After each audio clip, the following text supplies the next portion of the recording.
Hello दोस्तों, क्या आप 10th में हैं? अगर आप 10th में हैं तो यह वीडियो आपके लिए इम्पोर्टेंट हो सकता है।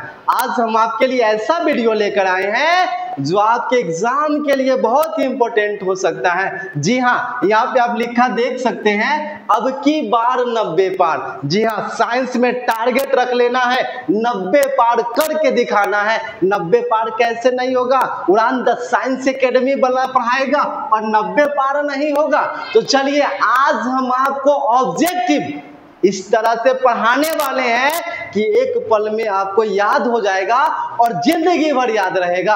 तो बिना देर के हुए सबसे पहले चैनल को लाइक करें और चलिए आज हम पढ़ते हैं और समझते हैं एक नए तरीका से। चलिए, आपके सामने यहाँ पे पहला सवाल लिखा हुआ है कि निम्नलिखित में से किस धातु को किरोसिन तेल में डुबाकर रखते हैं। कितना प्यारा क्वेश्चन है, क्या पूछ दिया, बहुत ही झकास क्वेश्चन पूछा है कि निम्नलिखित में से किस धातु को किरोसिन तेल में डुबाया कर रखा जाता है। तो याद है, आप पढ़े थे ना, क्या पढ़े थे? सोडियम। क्या पढ़े थे? सोडियम। सोडियम के बारे में जानते हैं ना, सोडियम का फॉर्मूला क्या होता है? Na होता है। सोडियम का सूत्र क्या होता है? Na। इसका परमाणु संख्या कितना होता है? 11 होता है। यह भी पूछ चुका है, सोडियम का परमाणु संख्या कितना? 11। उसके बाद यह भी पूछता है कि सोडियम जो है उसके लास्ट कक्षा में कितना इलेक्ट्रॉन होगा। कैसे जानेंगे?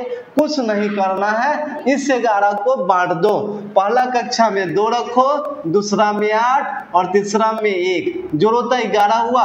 8 2 10 1 11, यानी कि अंतिम कक्षा में इलेक्ट्रॉन की संख्या कितना होगा? 1 होगा। तो यहाँ पे जो लिखा हुआ है, सोडियम को क्या करते हैं? किरोसिन तेल में डुबा कर रखते हैं।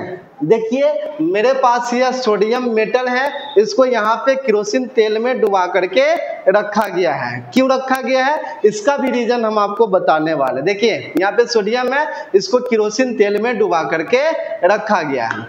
अगर इसको हम वायु के संपर्क में रखते हैं तो यह ऑक्सीजन से क्या करेगा? रिएक्शन कर लेगा, यानी कि यह रिएक्शन करके विस्फोट कर सकता है। पानी में डाल दे तो भी विस्फोट कर सकता है। इसका वीडियो हम बना करके अपने YouTube पे डाल रखे हैं, चाहे तो आप वहां पे जा करके देख सकते हैं कि सोडियम पानी के साथ किस तरह से रिएक्शन करता है।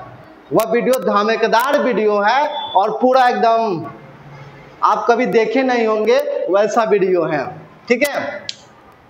तो यहाँ पे क्या होगा? सोडियम। उसके बाद अगला क्वेश्चन है, किस धातु को चाकू से काटा जा सकता? वाह, क्या किस धातु को चाकू से काटा जा सकता है? किस धातु को चाकू से काटा जा सकता है? यहाँ पे ऑप्शन देखिए, सोडियम, लिथियम, पोटेशियम, इनमें से सभी।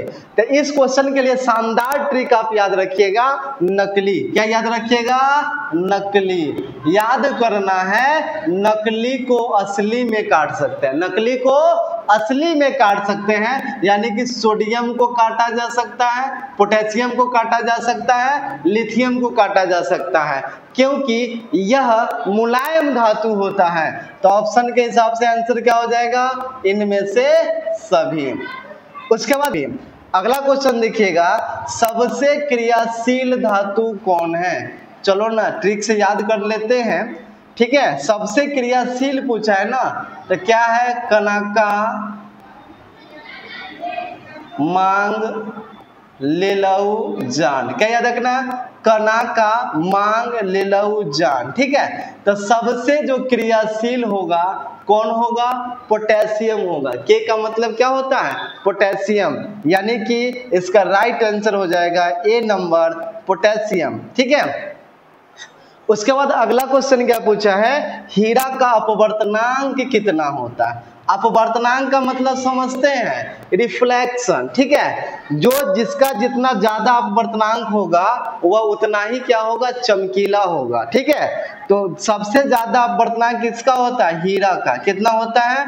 2.42 होता है। कितना होता है? 2.42 होता है। यही कारण है कि हीरा सबसे अधिक चमकीला होता है, ठीक है। तो इसका राइट आंसर क्या हो जाएगा? 2.42। अगला क्वेश्चन देखिएगा, शुद्ध जल का पीएच मान कितना होता है? पानी पीते हैं, उसका पीएच मान पीएच का मतलब होता है, पीएच एक यंत्र है जिससे यह मापा जाता है कि कौन अम्ल है, कौन क्षार है और कौन उदासीन है। तो जल जो होता है ना उदासीन होता है, जल क्या होता है, उदासीन होता है, यानी कि इसका पीएच मान कितना हो जाएगा, 7 हो जाएगा, ऑप्शन नंबर सी। ठीक है, उसके बाद कहता है कौन सा विद्युत का सबसे अच्छा सुचालक है, कौन सा विद्युत का सबसे अच्छा सुचालक है, तो इसका आंसर क्या हो जाएगा, चांदी। चांदी को हमको क्या बोलते हैं, एजी, इंग्लिश में क्या कहते हैं, सिल्वर कहते हैं, क्या कहते हैं, सिल्वर कहते हैं। तो चांदी जो है ना विद्युत का सबसे अच्छा सुचालक है, लेकिन महंगा होने के कारण इसको वायर के रूप में यूज नहीं किया जाता है। वायर के रूप में किसका यूज करते हैं, कॉपर का, नहीं तो कॉपर का, नहीं तो एल्युमिनियम का यूज करते हैं। ठीक है, अगला क्वेश्चन देखिएगा, ऐसे तत्व जो इलेक्ट्रॉन का त्याग कर, इंपॉर्टेंट क्वेश्चन है, ध्यान से सुनिएगा, अच्छे का पसीना निकाल देगा।